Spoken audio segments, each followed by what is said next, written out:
In the name of Jesus, amen. This has been a horrific week for our nation. It's an evil day, most people will acknowledge. As we consider again the tragedy of innocent children and their teachers cut down by violence, we marvel at how such heinous things can be committed among a people living in a free society. At the end of the day, our society is unwilling to acknowledge it, but we have a society that is producing monsters at an alarming rate. We can describe them as people who do monstrous things, if you prefer. But it's absolute monsters. There's a quote that is credited to a lot of people, so I could say that it's mine, but you would know that one's not true. But traditionally it's been credited to a German engineer named Deming, who said that every system is perfectly designed to get the results it gets.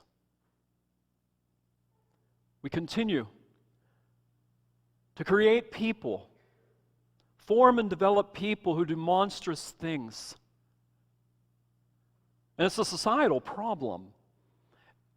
The system of our society continues to produce these things in such people.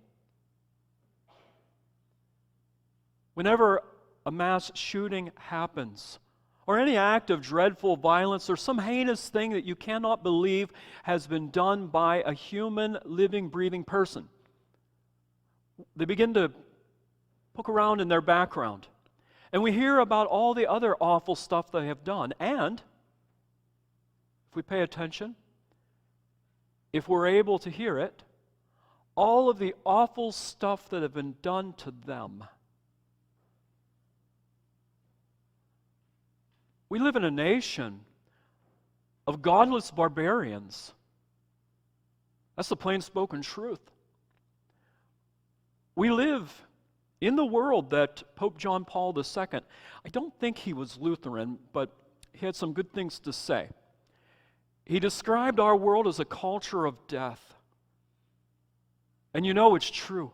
Every day we read the reports of people being stabbed and killed and raped and robbed and mugged and all these things. We read of mass shootings and violence. Nations exacting violence against other nations. We live in a nation whose medical profession slaughters countless babies every year and calls it health care.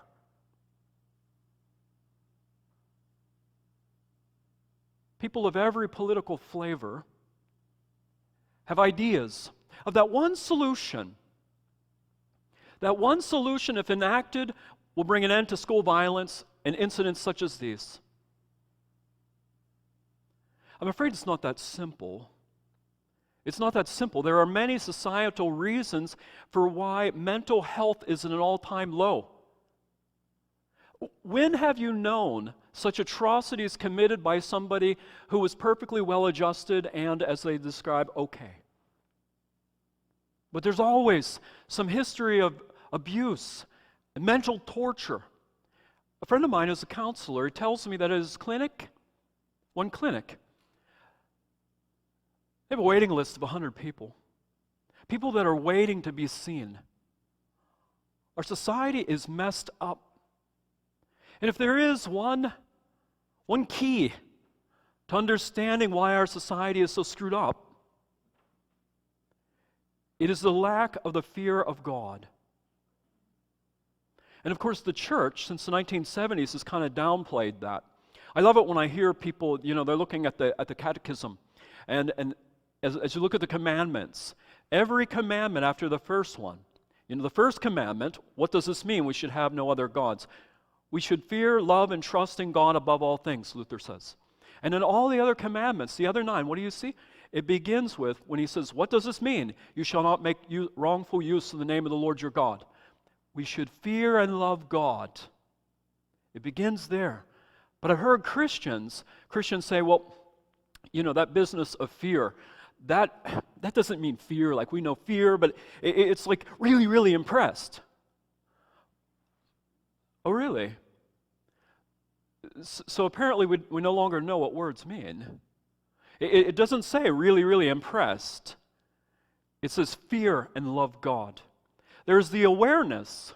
There's the awareness that is somebody beyond me who can take me out, is what it means to have fear of the Lord.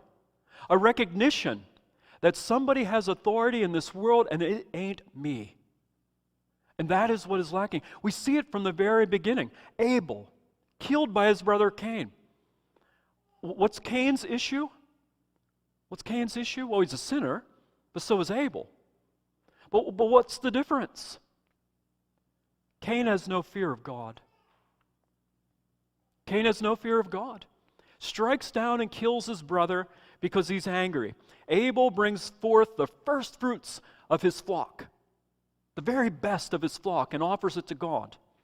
Whereas Cain, when he had gotten around to it, made an offering of the fruits of the earth to the Lord. And God is pleased with Abel, who brings forth his very best, his first, puts God at the center of his life. Not so much with Cain. So Cain kills his brother because he has no fear of God. And we see that. We see that when God judges him. When God judges him, the first thing that happens is God says, "Where's your brother?" And Cain is so simple that he thinks God doesn't know. He says, "Am I my brother's keeper?" He thinks he's gotten away with it. He has no fear of God. How could God know these things? He thinks he's gotten away with it. And then after God calls him to account and sentences him, that he shall be a wanderer upon the earth. No longer will he be a farmer in which the earth yields its fruit, but because it's swallowed up his brother's blood by his own hand, it will not yield its increase, God says. You will be a wanderer and a fugitive. And this is what Cain says. Unbelievable. Genesis 4, you can look it up. Cain says, "My punishment is more than I can bear." Can you imagine somebody standing up in open court at a sentencing hearing and saying to the judge, "It's not fair. It's not fair, the punishment I'm receiving." And he goes on to say, his very words, "Somebody might come along and kill me." You think? No fear of God whatsoever. And that's the way it is in our society. There's a whole movement out there of people wanting to dismiss God and wanting to say that there is no God. And in fact, the church is irrelevant. I hear it all the time from people. There was a time when the church was important. It was the center of community. But that's no longer the case. It's just not relevant to people's lives. And my friend tells me there are 100 people on the waiting list at his clinic seeking therapy. I look at the news. People doing inhumane things without a second thought, without any kind of remorse.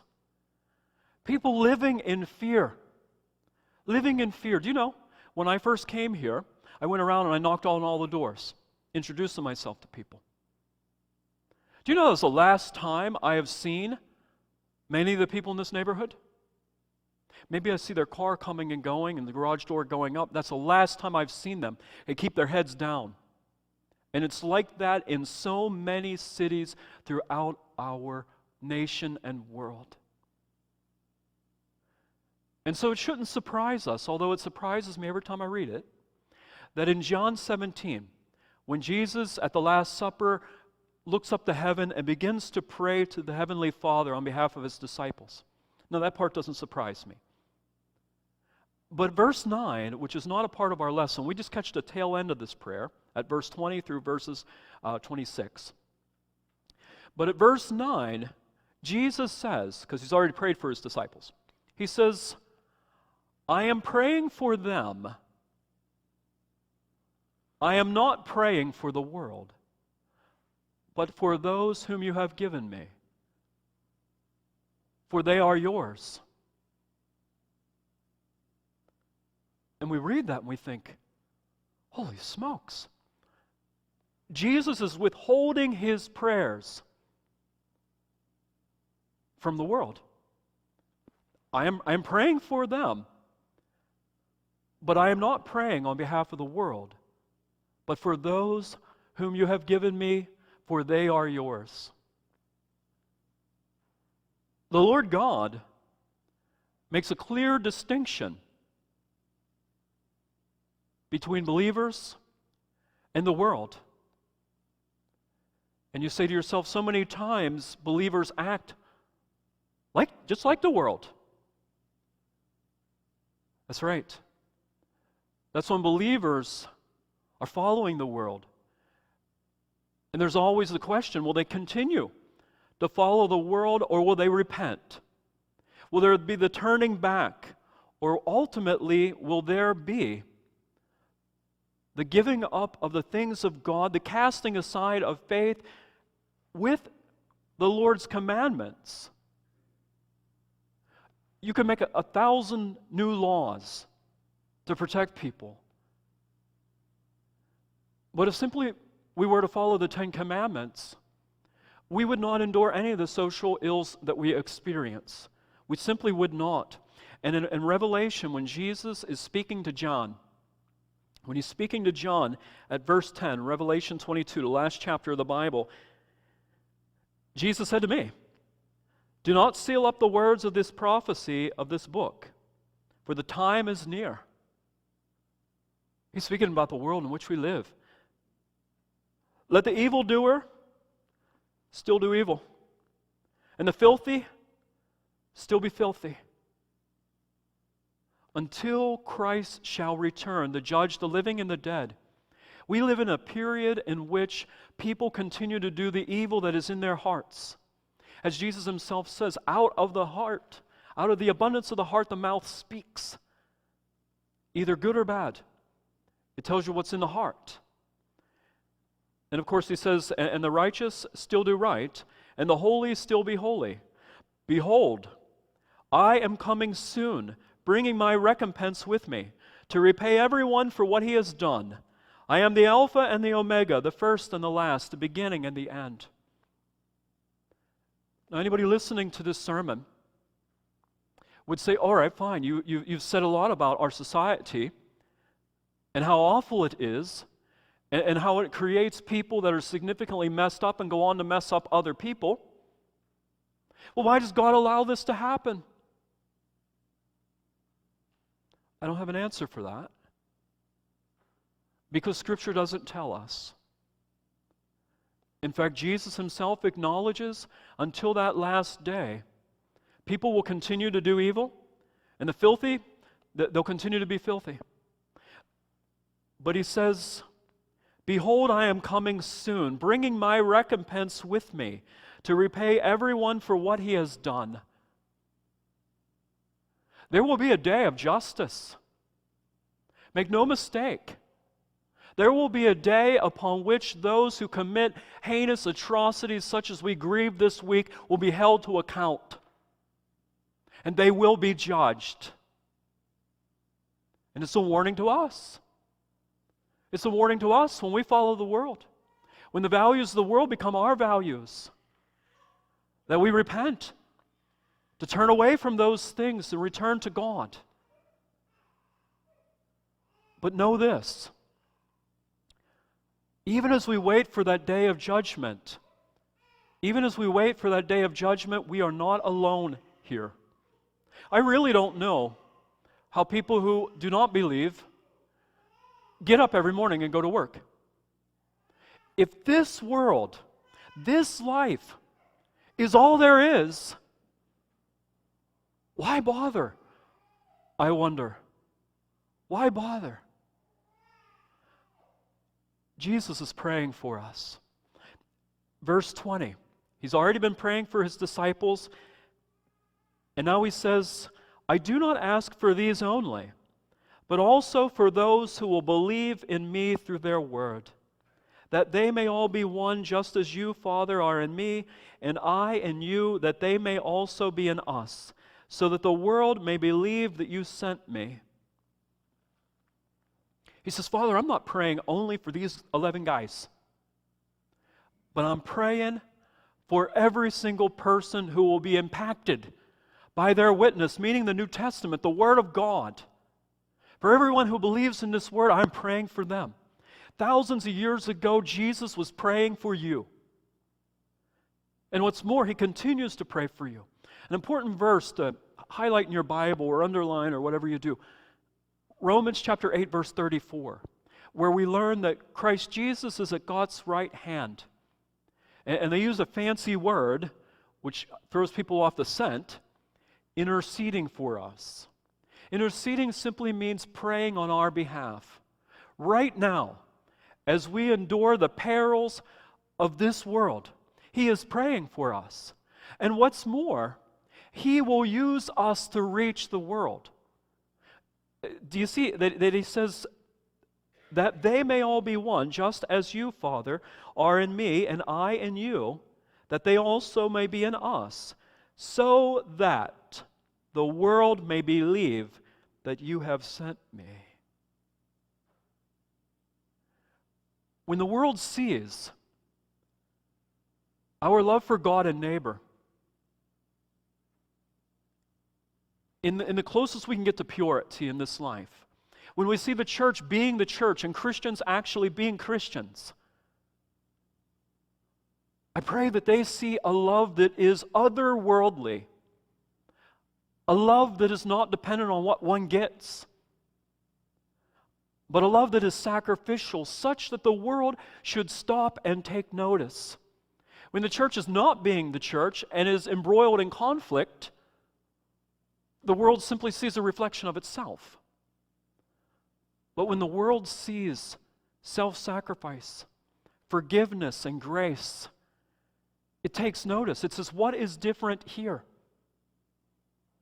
You see, Jesus, very clearly here in Revelation 22, says that evil and filthiness are not going away until He returns. But He has placed us where we are for this time. As you read in the book of Esther, perhaps for such a time as this, Mordecai says, that you have been placed in that role, Esther. The same is true for you. At the beginning of Jesus' ministry, in the Sermon on the Mount, Jesus makes two statements that are connected. They occur within the same paragraph. He says, you are the salt of the earth. And He says, you are the light of the world. He doesn't say you need to become salt and light. He says you are salt and light. As you believe in me, and I abide in you, you are salt and light. And so the church may be more relevant than it has been in decades or centuries, as we have been called, as we have been shaped and formed by Christ's love, to be salt in a tasteless and rotting world,